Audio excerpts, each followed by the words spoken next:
My name's Megan, and today I'll be sharing with you everything I made this fall.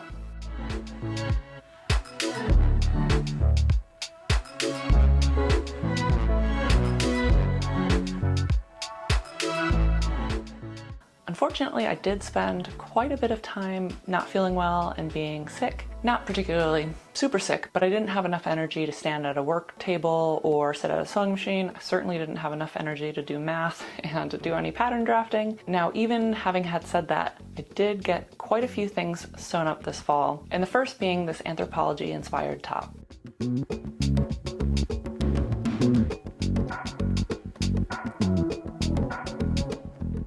This top was made entirely from thrifted material and scrap material. It's 100% polyester, and I thought I would make it as a sample for future projects made out of nicer and higher quality material.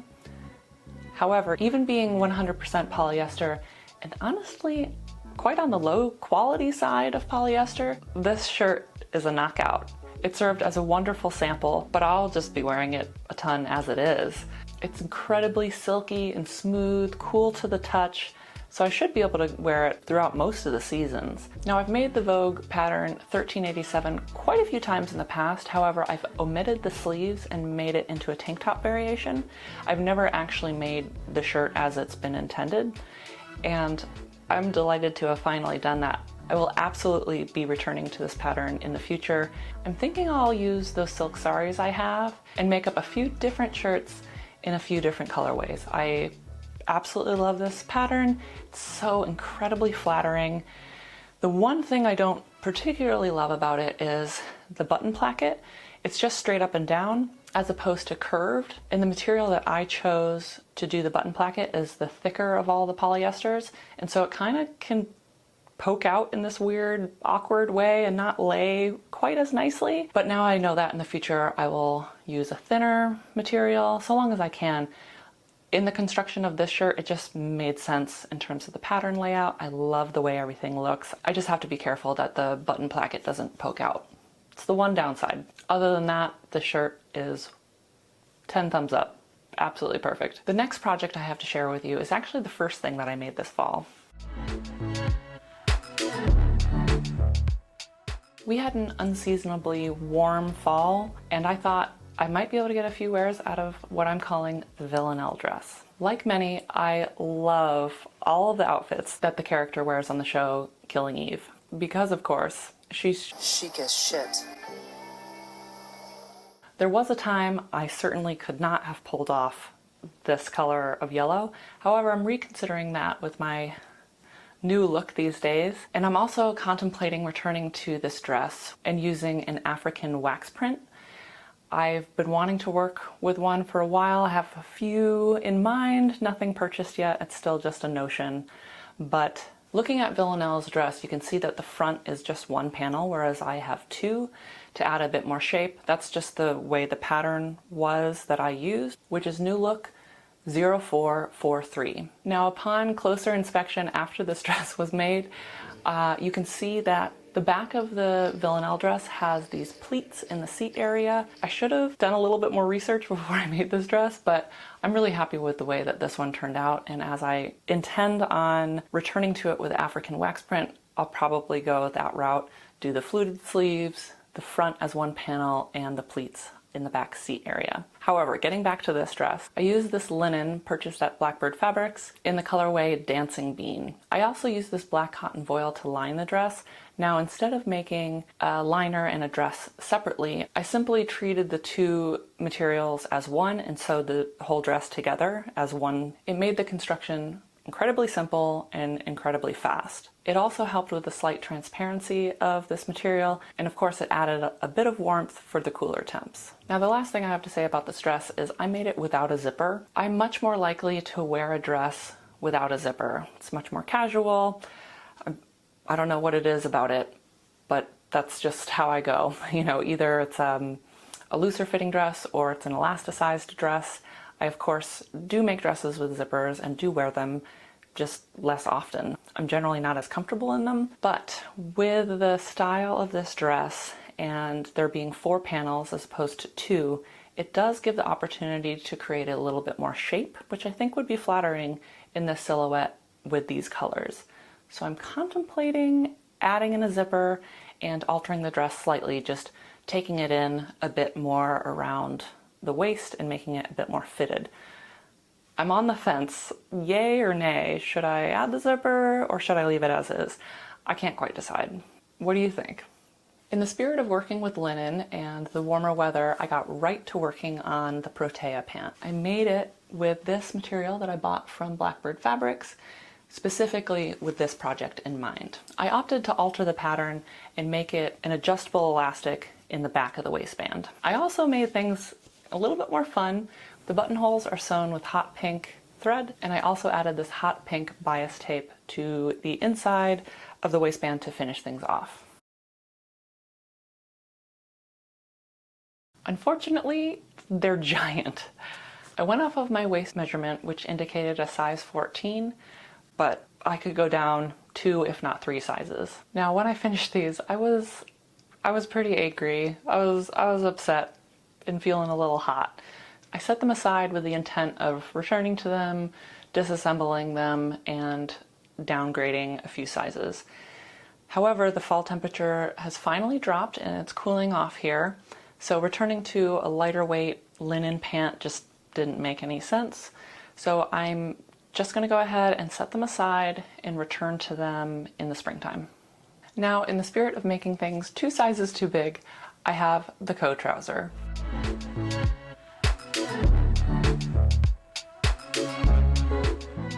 By Daughter Judy. Again, I cut out a size 14. Now these are already high-waisted pants. However, based on the pattern instructions, I opted to add 1 inch to the rise. And my first go around, not only were they giant, they just sat weird. Adding 1 inch to the rise was absolutely the wrong decision. The zipper looked really weird. I hated them. So luckily I caught this before I added the waistband and finished everything off. But of course I was a little frustrated and a little hot, so I did set them aside for a few days. When I returned to them, I deconstructed them and did the best I could to downgrade them to a size 10. I intend to make another pair, and I'll make a video about all the adjustments that I made on this pant. I have to say, when I'm wearing these pants, I feel fantastic. They fit so well. However, sometimes I'll catch my reflection and I go, ooh, that's maybe not so flattering. I have a larger waist and I don't have particularly large hips, so I'm rather boxy in my midsection. And these are high-waisted, they hug the waist and they hug the hips. So when you see just that area, it's maybe not the most flattering, but when you take a step back and you take in the entire silhouette of the pant, it's really quite lovely. It's really well thought out, I think, the way that the side seam wraps around to the front and just the subtle structure, making it a barrel pant, but it's not over the top. It's so nice and clean. It goes with so many different things, and I'm very happy with the way that I made it up. Now, I chose to not use top stitching thread. I just used a black polyester. I wanted everything to stay kind of uniform. Now, because I used this Japanese like slub popcorn denim, I can't remember exactly what it's called, because it's somewhere between like a jean and a trouser, I wanted to keep things open. I didn't want a top stitch to get all the notoriety in this pant. I think if you're going after a certain style, it would be a great way to play up that silhouette, that contrast, add a really fun, cool top stitch. And I probably will in the future, but I wanted an elevated staple. And I think the texture of this denim, the little like slubby popcorniness, I wanted that to be the star of the pant. And ultimately, I think that it is. In this way, I have a new addition and an elevated staple to my wardrobe. It's just an incredibly versatile piece. I used nice materials, I used this lovely pattern. I'm really delighted with these pants, and I will certainly return to this pattern and make more in the future.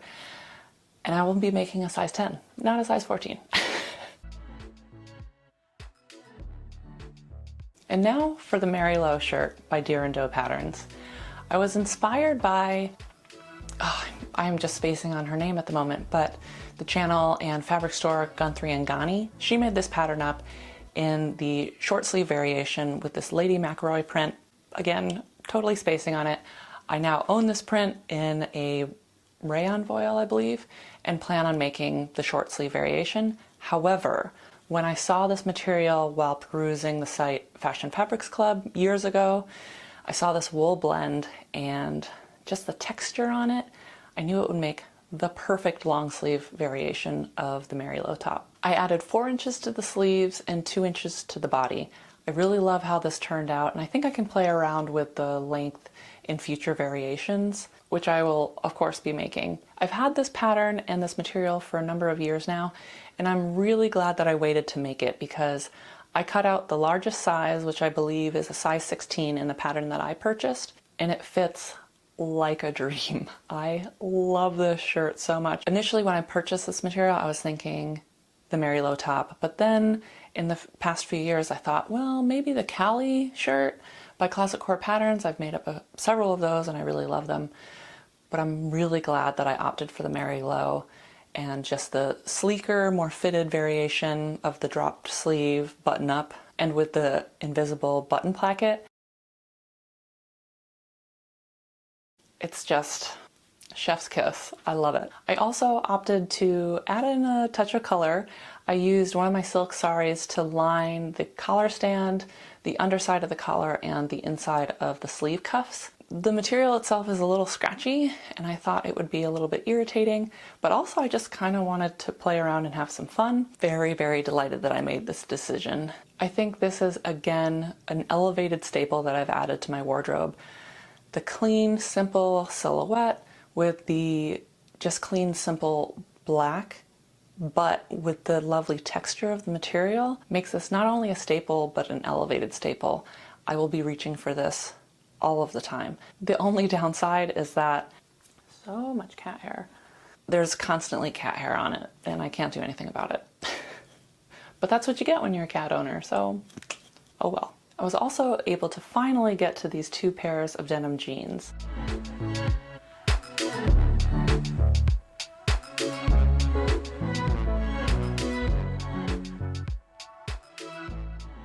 Now I purchased these at the thrift store. At the time they didn't fit and I had a different alteration in mind. However, several months later and several pounds lighter, they now fit, and so I changed up my design idea and made them into barrel pants. 2 different styles of barrel pants using scrap denim that I had laying around. Now I planned on having a video about the making of these pants out this fall, but of course with so much downtime I simply wasn't able to get to it. Hopefully I'll be able to put that out sometime later this year or return to another pair and create some other barrel creations.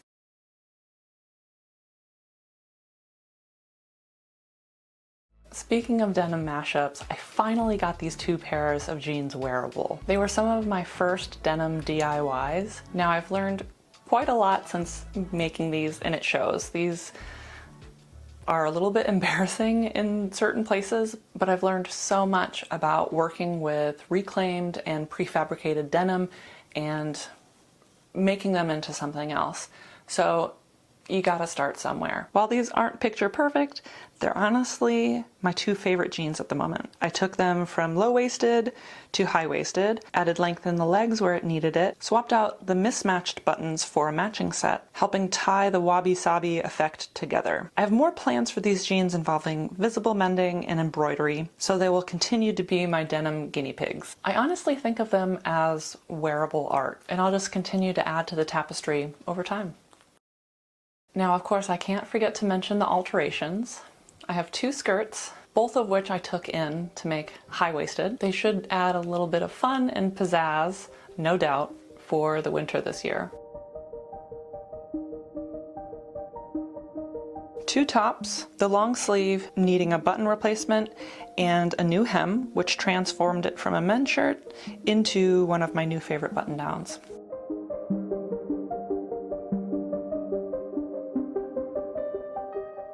with a short sleeve, a simple alteration from a thrifted silk top, which made a world of difference in the fit. 2 pairs of pants, completing the final steps in a pair of pants I made 2 years ago. I no longer have to safety pin the waistband, have an uneven hem, and I even managed to take them in a bit while I was at it too.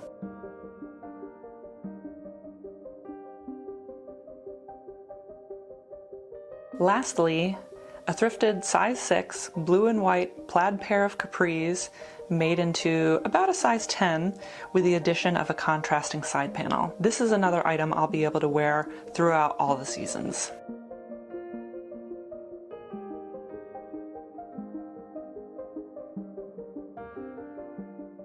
I didn't start out with the intention of making a capsule wardrobe, but I feel like it accidentally happened. There are a lot of blacks, browns, creams, and blues. Many of the colors play well with each other and still provide some fun variation in the pattern, texture, and color. With so much downtime, I wasn't able to get to a few of the items that I had planned out in my fall sewing plans. I had to be practical and choose to make the items that would get the most day-to-day wear, and items that I had the clearest vision on what they would be. No questions as to any of the details. I could just make them and be done with the project. This video should be coming out on the last day of fall. I can't believe the new year is just around the corner. I hope that you are all having a wonderful holiday season. I'm wishing you happy sewing, happy DIYing, with all the best and much love. And I would so appreciate it if you could like and subscribe. Okay, bye!